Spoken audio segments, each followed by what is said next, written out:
Bonjour à vous, et c'est Jimmy Youth, et dans cette vidéo du docteur Bruce Lipton, vous allez pouvoir découvrir comment est-ce que vous êtes programmé à la naissance pour manifester soit le succès ou alors l'échec pour le restant de votre vie. Mais j'ai une bonne nouvelle, si vous êtes programmé pour manifester l'échec, il y a une solution dans cette vidéo pour vous aider à inverser tout cela. 95% de notre vie est le résultat de notre programmation de la vie, comment vivre la vie que nous obtenons dans les 7 premières années de la vie. C'est pourquoi les pauvres restent pauvres et les riches restent riches. Le film Matrix n'est pas de la science-fiction, c'est un documentaire. Chaque humain, c'est un fait. Tous les humains, dans les 7 premières années, téléchargent l'hypnose. Le cerveau d'un enfant de moins de 7 ans est dans une vibration basse. Quand vous mettez des fils sur la tête à un électroencéphalographe pour lire l'activité cérébrale, un enfant de moins de 7 ans a une vibration inférieure à celle de la conscience. Cela s'appelle θ. θ est l'imagination. C'est comme ça que les enfants jouent une partie de thé avec des tartes à la boue. Mais pour eux, c'est une chose vraie. Un enfant monte un balai et c'est un cheval. Cela c'est θ, c'est l'imagination. θ est aussi l'hypnose. Et l'idée est la suivante. Avant que vous puissiez devenir conscient, si vous n'avez aucun programme, qu'allez être-vous conscient d'eux? La nature a fait que, les 7 premières années, l'enfant télécharge quel genre de programmes sont nécessaires pour vivre. Je dis comment? θ est l'hypnose. Vous avez juste à regarder. Vous regardez vos parents, vos frères et sœurs, votre communauté, car vous devez apprendre. Combien de centaines de milliers de règles? Pensez-y, juste pour être un membre fonctionnel d'une famille ou d'une communauté, il y a des règles. Enseigner à un enfant ces règles, je vous dis, vous n'avez pas besoin. Les 7 premières années, ils observent et téléchargent. Regardez, ce n'est pas nouveau, je veux dire, il y a le célèbre livre « Père riche, Père pauvre ».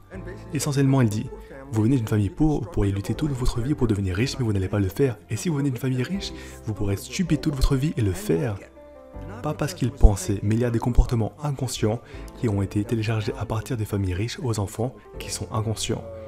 Ils ont donc fait les bonnes actions et les bons choix inconsciemment. Et s'ils utilisent leur esprit conscient, ils ont l'air stupides.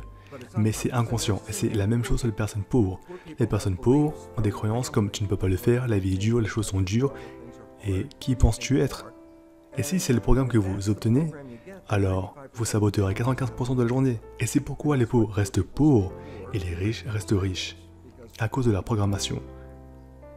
95% de notre vie, c'est un fait, provient de ces programmes dans le subconscient. Chaque jour, seulement environ 5% de la vie, vous utilisez le conscient qui est créatif. 5%. Donc votre vie est vécue même si vous pensez vivre votre vie? Exactement. Et vous ne le voyez pas, parce qu'il est appelé inconscient en dessous de la conscience. Et les jésuites, depuis 400 ans, ils s'en vantaient, et les gens ne l'ont pas compris. Ils disent, donnez-moi un enfant jusqu'à 7 ans, et je vous montrerai l'homme. Ils le disent depuis 400 ans, parce qu'ils savaient que 7 ans était la période de programmation. Et 95% de votre vie, après, ce sera ce que ce programme est. Vous n'avez pas à essayer de penser à propos de ce qui est arrivé. Je dis juste, regardez votre vie. Les choses que vous aimez, qui viennent dans votre vie, viennent parce que vous avez un programme qui les encourage. Mais tout ce que vous avez du mal à obtenir, vous travaillez dur pour avoir, mettez beaucoup d'efforts pour que ça arrive. Pourquoi travaillez-vous si dur? Inévitablement, vous avez un programme qui ne tire pas cette conclusion. Et vous essayez de remplacer le programme. Donc vous n'avez pas besoin de faire beaucoup de psychologie, de tests, vous regardez juste votre vie et demandez-vous où est-ce que j'ai du mal? Parce que partout où vous avez du mal, inévitablement c'est un programme dans votre vie, dans votre subconscient, qui ne supporte pas la destination recherchée.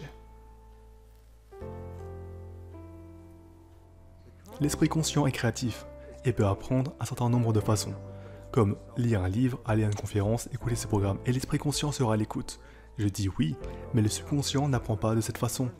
L'esprit subconscient apprend de manière fondamentalement différente et naturelle. L'hypnose, qui est cette première année, et après 7 ans, comment mettez-vous de nouveaux programmes? Par la répétition. Vous voulez apprendre à conduire une voiture? Vous n'allez pas apprendre juste en étant assis sur le siège et en tournant la clé. Vous devez vous entraîner à conduire la voiture. Si vous voulez apprendre l'alphabet, combien de fois êtes-vous allé de A à Z? Vous essayez, vous répétez jusqu'à le finir. Et une fois que vous avez terminé, vous n'avez pas besoin de revenir en arrière et le refaire encore une fois. Donc 2 phases. Si vous souhaitez entraîner votre subconscient, l'hypnose et la répétition. J'aime le dernier parce qu'il y a une phrase qui dit « simulez jusqu'à que vous le fassiez ». Ce qui veut dire que si vous n'êtes pas une personne heureuse et que vous voulez être heureux, je dis « répétez, je suis heureux, je suis heureux, je suis heureux ».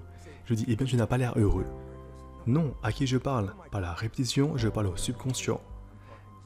Et si le subconscient comprend je suis heureux et que 95% de la vie provient du subconscient, alors il y aura un moment où le subconscient va comprendre je suis heureux. Et vous n'avez plus besoin de le dire encore une fois, ce sera automatique. C'est pourquoi il y a des gens qui font des affirmations, des jours de gratitude, tous les jours. C'est répétitif. C'est la partie secrète. Comme mettre un post-it sur le réfrigérateur, c'est plus comme une suggestion, mais ce n'est pas de la répétition, donc ça ne fonctionne pas très bien. La répétition, c'est une habitude, vous devez le faire encore et encore, vous devez former une habitude, donc faire quelque chose religieusement dans un sens de le répéter encore et encore jusqu'à ce que ça fonctionne.